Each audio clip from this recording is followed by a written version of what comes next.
અને ક્રોધ છે ને એ જીવનને ઝેરીલું કરી દે છે. ક્રોધ જીવનને ઝેરીલું કરી દે છે, વિષયલું કરી દે છે.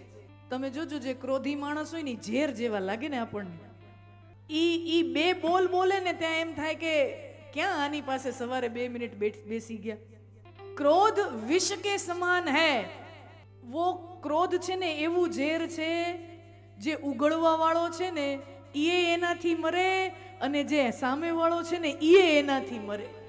ક્રોધ ऐसा विष है, ऐसा એવું ઝેર છે. અને ભગવાને ક્રોધને અંકુશમાં લીધો છે, ક્રોધને માર્યો નથી. આપણે ભલે ને આમ એવી પ્રવચનો કર્યા રાખી, વ્યાખ્યાઓ કર્યા રાખી, વક્તવ્યો કર્યા રાખી, ક્રોધને મારો, ક્રોધને મારો, ક્રોધને મારો, કામ ક્રોધને મારો.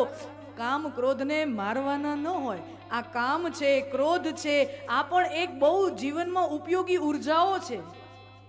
કામ એક બહુ સૃષ્ટિનું નિરંતર પ્રગતિ થયા રાખે, વિકાસ થયા રાખે, પેઢી દર પેઢી, એના માટે કામ એક પાવરફુલ ઉર્જા છે જેનાથી સૃષ્ટિનું નિર્માણ થાય છે, એનો વિસ્તાર થાય છે. ક્રોધ પણ એવી જરૂરી ઉર્જા છે, એને મારવાની ન હોય. ભગવાન કે આમ નથી કહેતા કામ ક્રોધને મારો. ભગવાન કે કામ ક્રોધને મારવાનો ન હોય, કામ અને ક્રોધને અંકુશમાં લેવાનો હોય.